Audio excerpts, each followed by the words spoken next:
Diyos sa aki igawad, loobing tunay na tapat. Puso ko'y gawin mong wagas, nang manauli ang galak, bunga ng iyong pagliligtas.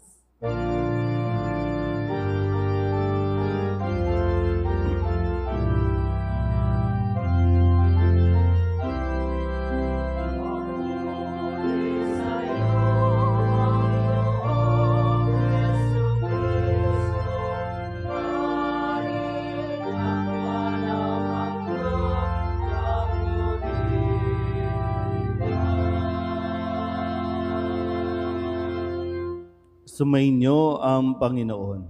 At sumaiyo rin. Ang mabuting balita ng Panginoon ayon kay San Mateo. Papuri sa iyo, Panginoon. Noong panahong iyon, sinabi ni Jesus sa kanyang mga alagad, "Humingi kayo at kayo'y bibigyan. Humanap kayo at kayo'y makasusumpong.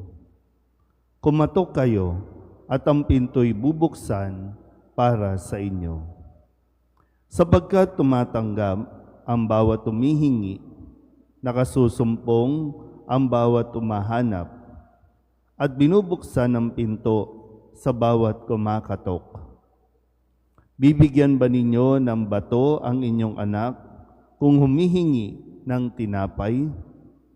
Bibigyan ba ninyo siya ng ahas kung humihingi ng isda? Kung kayo na masasama ay marunong magbigay ng mabubuting bagay sa inyong mga anak, gaano pa kaya ang inyong amang nasa langit? Ibibigay niya ang mabubuting bagay sa mga humihingi sa Kanya. Kaya gawin ninyo sa inyong kapwa ang ibig ninyong gawin nila sa inyo. Ito ang kahulugan ng kautusan ni Moises at ng turo ng mga propeta. Ang mabuting balita ng Panginoon. Pinupuri ka namin, Panginoong Hesukristo. Isang magandang umaga po sa inyong lahat. Ngayon po ay Huwebes ng unang linggo ng 40 araw na paghahanda.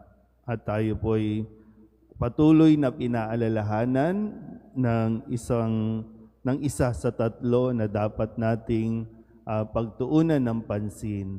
Yan ay ang pananalangin. Sa unang pagbasa, narinig natin ang ginawang pagdarasal ni Reyna Esther, na kung saan ay dumadaing siya sa Panginoon upang siya ay tulungan at iligtas mula dito kay Leong Asuero na nais na sumakop sa kanila o sumakop na at nais silang mapalaya mula sa pangaalipin nito. At sa ating ding Ebanghelyo, sinasabi ni Jesus, narinig natin ito, kung tutusin, alam na natin ito. No?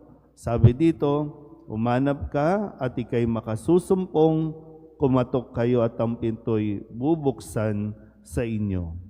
Sapagkat ang humihingi o nakakatanggap ang humihingi at nakakasumpong ang umahanap. Ngayon, pwede nating, marami ang bakit ganun? Dasal tayo ng dasal. Hindi naman natin nakukuha yung atin pong hinihingi. Sabi, humingi at ikaw ay tatanggap. Pero dito, kasunod nito ay para bang pinapaliwanag din sa atin na minsan, kailangan din natin gamitin yung ating common sense. No? Kailangan din natin yun. Kaya nga nagbigay din siya na halimbawa na kung maaalala niyo po na ibibigay ba ng ama sa anak kung humihingi siya ng tinapay, bibigyan ba niya siya ng bato? So sabi rin natin, narinig natin, alam na ng Diyos ang ating pong pangangailangan bago pa tayo magsalita. Nga lang, sinasabi lang sa atin, hindi naman tayo pwedeng tutunganga lang. Kung mayroon tayong kailangan, kumilos tayo. Kung meron tayong gustong makuha, paghirapan natin, kailangan din natin mag-effort. Pero kailangan din maging bukas ang ating pong mga isipan.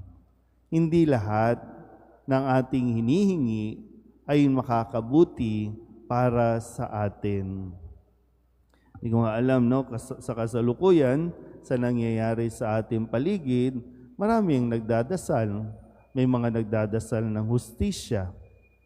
Hustisya para sa kanilang mga nawala, hustisya para sa mga kanilang mga minamahal. So, sino dito sa dalawa ang dapat na pagkalooban o pakinggan? Kaya nga sabi din, di ba, naalala niyo po na bakit ganon? Ayuno tayo ng ayuno, pero parang hindi pinakikinggan ng Panginoon.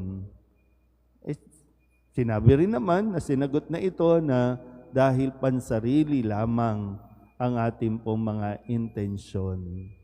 Kaya ngayon, muli nating pagninilayan, babalikan natin yung ano ba ang hinihingi natin at ano ba yung hinahanap natin. Baka hindi talaga, kung tutuusin, hindi talaga ito para sa atin, hindi talaga ito makakabuti para sa atin.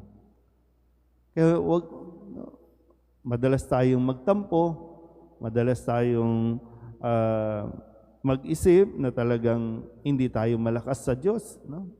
Kasi hindi niya pinakikinggan. Gaya ng nasabi ko po, walang panalangin ang nakakaligtas sa pandinig o sa tenga ng Diyos. Wala rin namang panalangin ang nasasayang. Nagkakataon nga lang, iba ang paraan ng Diyos, ang kanyang pagtugon sa ating po mga hinihingi o hinihiling. Minsan nga, hindi nga natin hiningi, ibinigay niya. Kasi alam niyang kailangan natin. So, pag-isipan mo po, bakit hindi hinihingi, ay hindi binibigay ang ating hinihingi? Hindi natin mahanap-hanap yung ating pong gustong mahanap? Baka kasi hindi yan para sa atin. O baka naman, naibigay na, hindi mo lang nakita. Sinagot na ng Diyos, hindi mo lang pinakinggan kung ano ang sagot ng Diyos sa iyong hinihingi. Kaya sa panahon ito ng Kwaresma, patuloy nating palalimin, patuloy pa nating dagdagan ang ating pong pananalangin. At ang pananalangin natin, lakipan natin ng pananampalataya nang sa ganon ay magkaroon tayo ng sinasabi nga ni Jesus, kung ano ang kagustuhan mo, yun nawa ang aking sundin. Amen.